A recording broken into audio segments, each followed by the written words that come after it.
We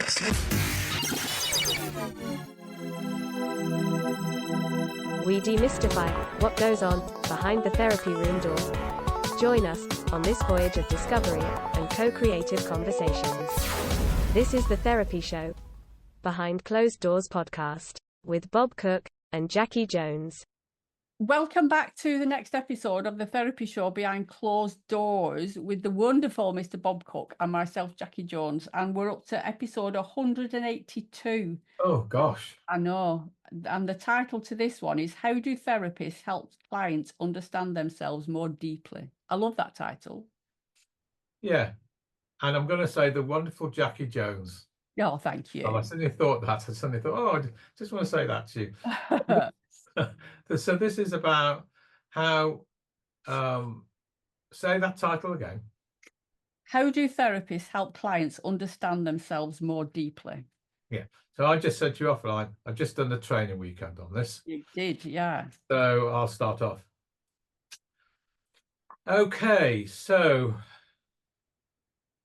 the first step, actually, well, all right, I'll say it's the first step, but it's a really big step anyway, is that you have your own therapy. Yeah.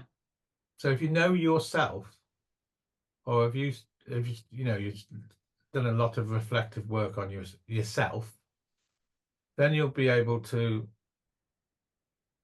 do the work that you need to do to help clients to get to a much deeper level, I think. And then that begs the question, what do we mean by a deeper level? Yeah. Now, it differs for different people and different styles of training. So, for example, in my style, my training is training people to be, integrative, relational, transactional analysts who will work with clients in a fairly deep way and believe that integration is the cure. Integration of the self and taking back the cut off parts of the self is the cure, really. So, within that training, it's clear that you're working at a deeper level, which will mean going to the younger self, and means that the cure, or let's use that word lightly, is back in history. Yeah. So therefore, that's what deeper means, going back and helping a person go further back into their own history and making connections between how their history informs their present, and their history can be enacted out by them in the present. So that's what I mean by deeply, helping therapists go, or being part of the journey of the clients into their own history. Okay, but some therapies, or one I was thinking of particularly CBT, or solution-focused therapists, which are much more in the here and now. And so deeper for them is a completely different meaning than actually what I'm talking about on this podcast. Yeah. I'm not sure how you go deeper with CBT. I think you start looking at contaminations of thinking, looking at detailed mood, checking the mood of the person individually, looking at so that's more complex thought patterns, etc., and behaviors that follow, giving people homework. Yeah, one of the most important things is about awareness, about what we do when we do it, if that makes sense. I wasn't aware of my behavior or triggers or anything at all. Things just happened to me. That's a good way to look at, Jacci. That's a very good way to look at. We could say going deeper is helping people aware of how come they do what they do. Yeah. And the things that trigger me, or the certain ways that I behave in certain situations or whatever, I was just completely ignorant to it. So perhaps me and you can start at this starting point, that one of the major factors for a therapist is, working the way we're talking about here, people going to their histories or younger self, is helping people become aware of different aspects of thinking, feeling, behavior. Yeah, Would you say that would be a good starting point? absolutely. Yeah. Because once you're aware of it, you can't unknow it. It becomes part of your everyday life. You notice things a lot more. Okay, so that's a great start point. One other thing I think I would like to say here, what's really important as well in this journey, that is contracting, Yeah. is that you have a contract with the client to do this. In other words, don't start taking people to younger parts of the self just because you've got the skills or whatever is to help them do that, Yeah. without a contract in terms of what they want and what they seem as an effective goal. I think there needs to be, in terms of transparency and ethical processes, their agreement, Yeah. because contracts are bilateral between two people. Absolutely. And I think they need to be a bit resilient and a bit robust, because you're going to be shining a light on certain behaviors. Mm. And for some people, that might be hard to actually take on board. Mm. Mm. So So transparency is key, isn't it? yeah, absolutely. And to have a contract, like you say, a bilateral contract, that's the work that you're going to do. Because some people might not want to. Some people might not want to delve into the darkest. Yes, there has to be a contract. Yeah, yeah, I don't think it's the remit of a therapist simply because they have those skills to perhaps facilitate people to go to a different place without a contract. yeah, So contracts for me are really essential in what we're talking about here. yeah. So carry on from that. One of the ways you will help, I believe, a client go to a deeper place in the context that we're talking about, is first protocol is to build up a working, trustful relationship with safety and security as the two pivotal points. Yeah. And that's not going to happen overnight. Oh no, that would happen nice. Yeah. No, that is not going to happen overnight. They were talking long-term therapy when we're talking about, learning themselves on a deeper level. Yeah, we are, and I still, and the first step to help clients feel ready to do that will be a strong relationship, a working relationship built on trust and safety. Otherwise, they won't feel safe to do that. So then the next question is, of course, how does a therapist build up a relationship which is based on the clients feeling safe and secure to be able to go to a different place? And some of the ingredients of that is, of course, is treating the client with respect, genuineness, and integrity. Yeah. So the therapy is a respectful, genuine, transparent therapy with a sense of integrity and contracted for. Yeah, absolutely. That's the first step, I think, of building up a relationship. Yeah. And the other aspect of building up relationships are things like, hopefully all therapists will know, whole recipe of not being judgmental, not making assumptions, not defining them, letting the client have the opportunity to get their own truth. They are all going to build up a safe, secure, trusting relationship between the therapist and the client, where they will feel safe enough to go to these younger places. Yeah. Because you are dealing with the younger self. So it's like you being in a room with a 5-year-old, 6-year-old, 7-year-old or whatever. You need to take time to build that relationship with them. Yeah. And Another I way of mean, looking at this is vulnerable. yeah, So we're asking them to go to a level of usually younger, as you just said, and of course they are for maybe the first time. I don't know. You ask them to go to a place where they might feel extremely vulnerable. yeah, So safety and security are very important in terms of developmental processes. yeah, absolutely. And for me, when I don't know whether it's me personally, but when, I was vulnerable in a therapy session, it always came with shame afterwards. Yeah. So it's understanding the processes, that they might take one step forwards and two step backwards, and it's about you reinforcing and being that constant object and doing the same thing. Yeah. No, you're 100% correct. Another thing that's really important, I think, is the therapist needs to have a working child developmental model.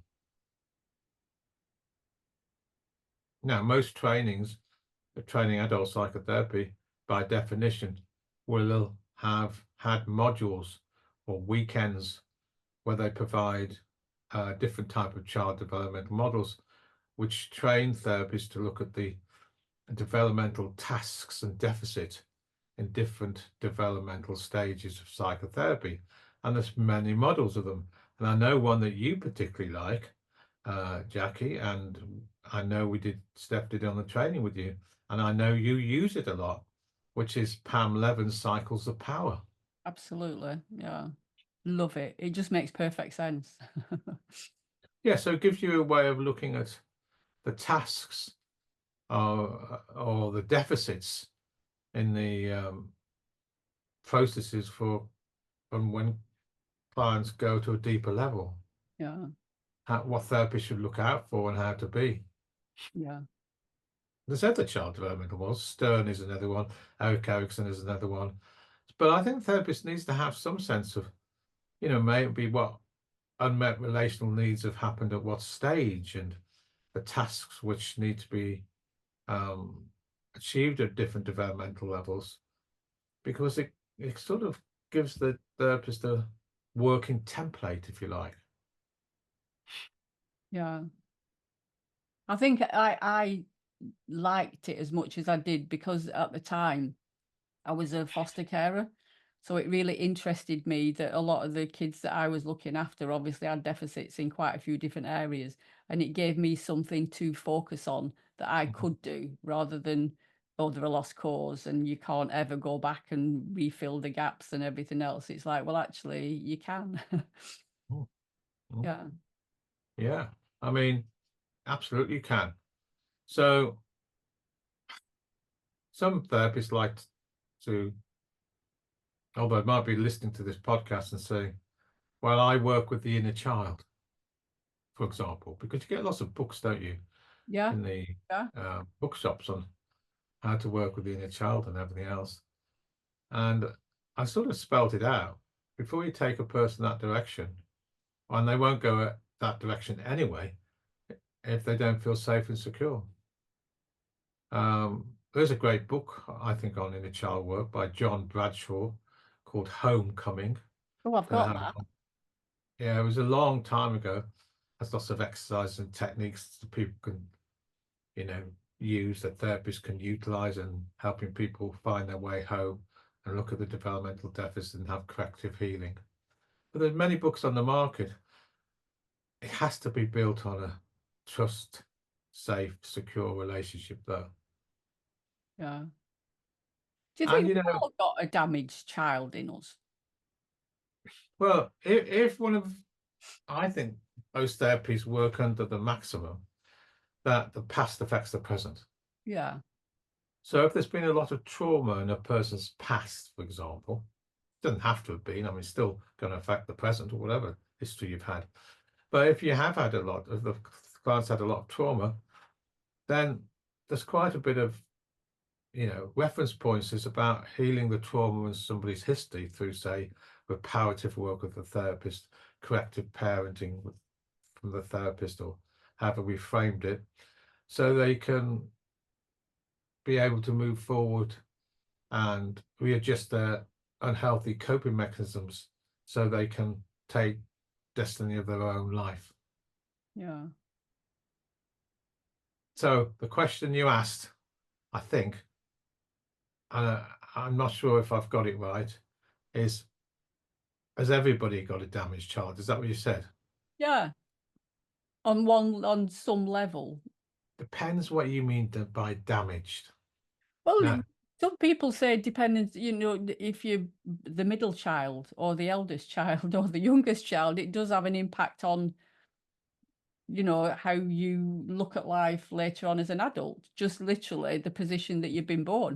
I'm not saying that that's damaged, but our past impacts on us all the time. yeah, and I think there's a continuum of health Yes. from, how can I explain it? Mild injuries, if you want to put it that, all the way up to real trauma. Yeah.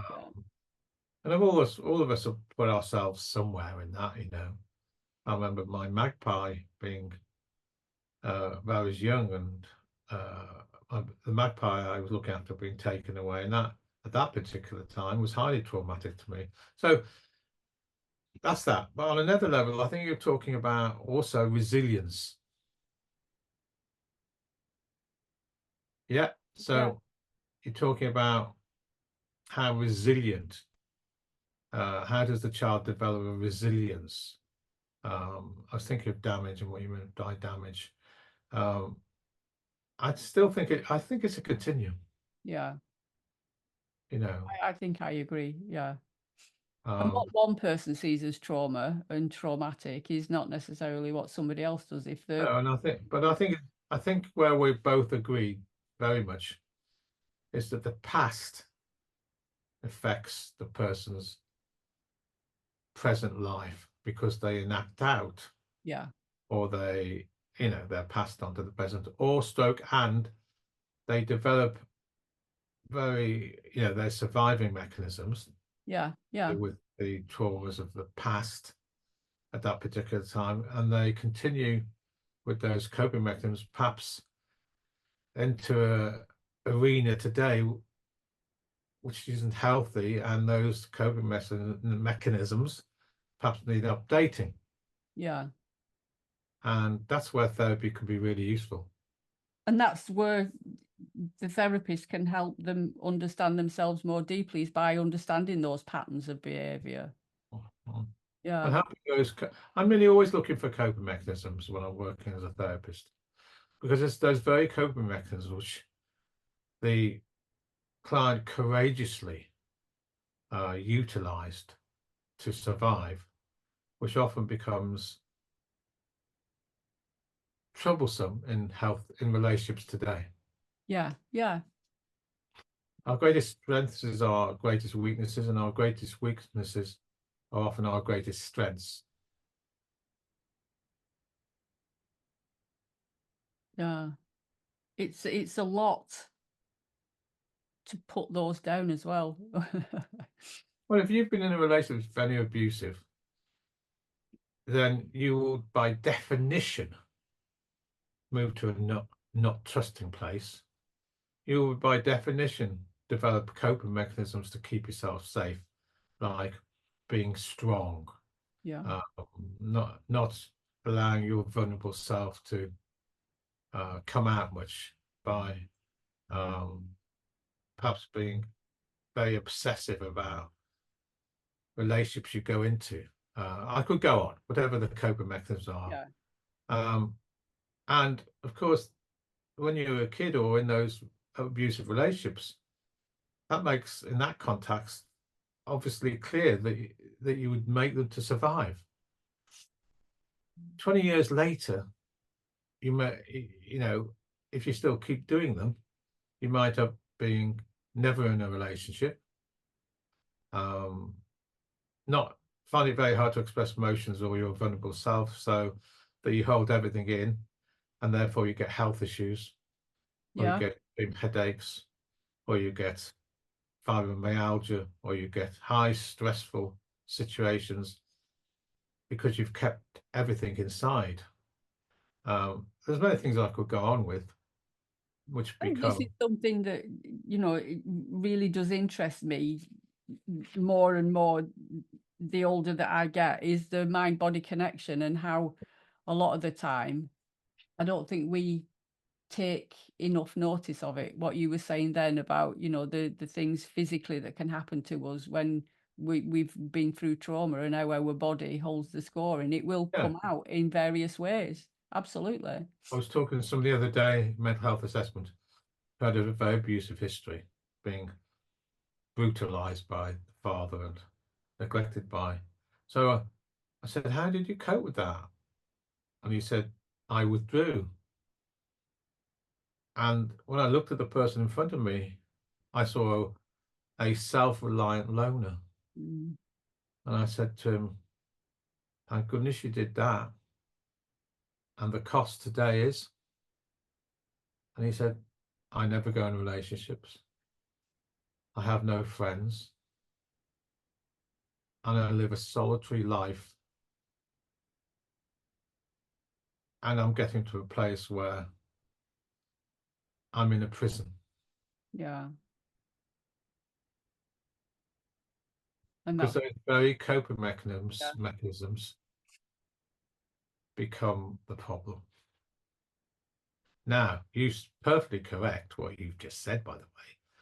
Part of the therapy, of course, helping them understand the whole process, but the other part is not just about helping them let go of their coping mechanisms. More, I think, I'd like to look at it this way, helping them transform their coping mechanisms into healthy ones. Yeah. That's a whole process in itself, I know. And I like the way you say that, because we can't take away the coping mechanisms, because that's going to leave them floundering. They've been there for a reason. So it is about transforming them, or finding healthy alternatives to the coping mechanisms that they've had in place. Yeah, absolutely. So the therapist, to help them go to those places and on that journey, needs to build up a relationship, I've just said, Yeah. build on safety, security, and trust, and also to have a child developmental model, I really believe, and also validation, validation, validation, Yeah. permissions, permissions, permissions. Yeah. That's no assumptions, no assumptions, no assumptions, no defining them, helping them be, how can I explain it? Be helping them transform their script, really. Yeah. And I do think that supervision is one of the ways that therapists can help know themselves enough to go into the depths they need to go to with the clients. And the other person, of course, is their own therapist. Because if you are going to go into those places, it will probably bring up stuff of your own, or it might do, which if you don't deal with, will hinder the client going any further. Yeah. Because then you're into healing yourself rather than helping healing the person in front of you. Yeah. And I think often, no matter how much work you've done on yourself, there's always more to do. There's just another layer. There's something else. There's always something else. And yeah, if you take, if you've decided a career to be a professional psychotherapist, I think it's part of the contract myself. Yeah. I do. Now, some people might say, oh, well, that contract is only 4 years or is only 5 years. And who am I to argue with that? But I do think if you're going to work deeply with clients, then I would certainly have therapy if things come up for you, and definitely take it to supervision. Yeah. And I think that's the key, is understanding and knowing when things are coming up for you. You know, You'll that's feel it in your own body. yeah, our own self-awareness about things have changed, or you know, we're being triggered or something Yeah. there. Yeah. You'll feel it in your own body. You probably will know somewhere cognitively anyway. Yeah. You might find yourself dissociating, moving away from the content. You might find yourself thinking about the client and unable to go home and leave the client behind in the office. In other words, you take the content with you. Yeah. You might find yourself even dreaming about that. But they're all signs of things that have been stimulated in you from the client's journey, which you then need to go take to supervision. Yeah. And it's not that you need to stop working with that client. No. That's the worst thing. Concurrent. Because then that is the worst thing, because then you're giving up on the client, and you're almost, in most cases, repeating history for the client. Yeah. You need to stay in there. Because I think sometimes when in the early days, I used to think if I'd been triggered, or if I was over identifying, or if, you know, there was some sort of similarities between myself and the client, then that meant I couldn't work with that client. It's not. It's about having the awareness of how that can impact on me and doing my work away from the client. And if it did get to a place where you became incapacitated because the identification was too hard, then you might refer on. But in most cases, you can do your own therapy and supervision at the same time. Yeah. I think, because you can stay an executive adult mostly in the therapeutic arena whilst you do your own therapy. Yeah. I honestly can tell you this, after a 36-year career seeing clients, that it wasn't until I started to go to the depths of the youngest vulnerable self in my own therapy, and I watched a therapist that taught me how to do that I started to do the same work. I didn't have a model anyway. That's what I'm saying. And unfortunately, and very unfortunately, I really mean this in terms of psychotherapy. I should have to do a podcast on it. The disappearance in most trainings of demonstration therapy is a sore miss for beginning or therapists learning the trade, because they don't have a model of how to do what I'm talking about. Yeah. I think I can remember that being one of the conversations that we had in the early days when we were thinking about doing this podcast, was that, you know, in the title of it, the therapy show behind closed doors. Often therapists don't get to see what happens behind the doors of other therapists. And it's the biggest shame, because they aren't able to learn. Yeah. I never saw this type of work that I'm talking about here, working developmentally and relationally with the younger self, till my second training, actually. I stayed with very classical TA techniques because that's all I knew. When I met a therapist that who went to these places I'm talking about, I had a model. Yeah. And alongside the model, I then started to have a therapist, or my therapist also took me to those levels. So the two aspects went hand in hand. And then I started to do with my own clients, not the other way around. Yeah. It's really interesting work, Bob. And like you say, do you know what I mean? Working with the inner child, there's so much work on that available now. The real problem, Jackie, is the therapists that do, how can I explain this? They start working with the inner child and they haven't done that work on themselves. Yeah. That becomes a real, I think, problem, because they go into areas where they're not actually walk the talk themselves.